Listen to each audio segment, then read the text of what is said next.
evening and welcome to Tyler Carlin Tonight. If you thought America's right wing was merely flailing, tonight we show that they're actually cannonballing off a cliff. Trump promised a red wave. Instead, he's delivering an 89-point blue tsunami in a district he won by 77%. So buckle up, because by the end of today's episode, you'll understand why Republican operatives are stuffing Mallocs like Tic Tacs and why the global backlash to MAGA nationalism now reaches from Brooklyn to Bucharest. A special election in New York Senate District 22, deep red turf where Trump logged 77% just 6 months ago, South Brooklyn by the way. Last week, Democrat Sam Sutton takes it by nearly 2-1. That's not a swing, that's a tectonic plate shift. Do the math. An 89-point swing would on a national grid turn every House seat baby blue, paint the Senate Smurf, and hand Democrats the Electoral College in a shutout. That won't happen everywhere, but the trend line is unmistakable. Donald Trump is a human anchor dragging every Republican candidate to Davy Jones' locker. And yes, he'll eat what's for dinner and won't ask any questions! If you still believe that the Fox chyron that says this is normal mid-cycle volatility, flip to Nebraska. Omaha just booted a 3-term Republican mayor, Jean Stothert, replacing her with a Democrat, John Ewing Jr. First blue mayor since 2009. Cornhusker conservatives are reeling, muttering, but Omaha is sensible. Turns out sensible voters also dislike stock market nosedives, 401k bonfires, and free-range chaos at the federal level. Imagine that. Now zoom out internationally, Canada's Mark Carney warns that Trump wants our land, our water, and our country. Watch. As I've been warning for months, America wants our land, our resources, our water, our country. Never. But these are not idle threats. President Trump is trying to break us. Australia's Anthony Albanese says Trump's tariff tantrum undermines free and fair trade. Watch. But the Australian people have every right to view this action by the Trump administration as undermining our free and fair trading relationship and counter to the shared values that have always been at the heart of our two nations' long-standing friendship. This will have consequences for how Australians see this relationship. These are uncertain times, but Australians can be absolutely certain of this.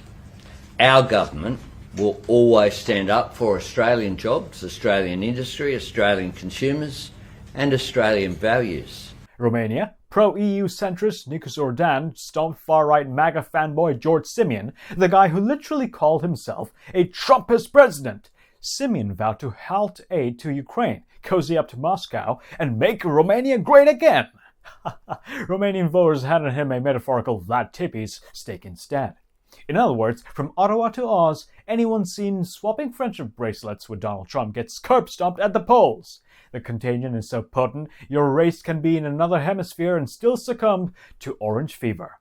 Back home, however, nearly 24 post-2024 races show an average 11.5 blue swing. Florida GOP candidates underperformed by 16 and 22. Wisconsin Supreme Court, the progressive Susan Crawford overperformed presidential margins by 11. In the Pennsylvania House, the Democrats up by 15 and 17, flipping a seat and locking the chamber. And if history echoes, remember 2017. Every special race nudged left after Trump's first year, foreshadowing 2018's 41-seat Democratic wave. Republicans, you're watching the sequel, only this time the antagonist is older, louder, and twice impeached.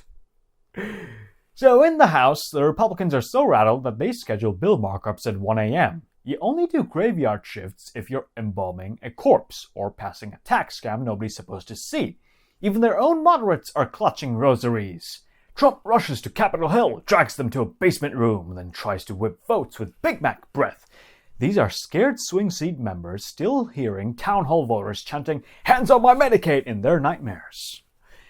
Because Trump governs by demolition derby, crash the stock market, torch alliances, spike grocery prices, and then blame windmills.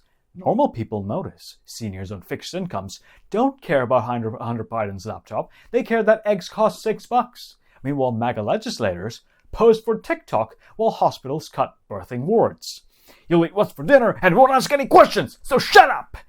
But some Americans are finally spitting out the gristle. It's us, the workers, students, parents, versus them. Trump, Musk, Hegseth, RFK Jr., Kash Patel, and every over-moisturized billionaire funding the dumpster fire. They call accountability witch hunts, call voting fraud, and call healthcare socialism. They shove the bill for corporate tax cuts onto your kid's school lunch. Ask why? Shut up, that's woke! Woke against maybe. If special election physics hold, 2026 could make 2018 look like a drizzle. But only if we grind, volunteer, donate, canvass, and message like our timeline depends on it. Because it does.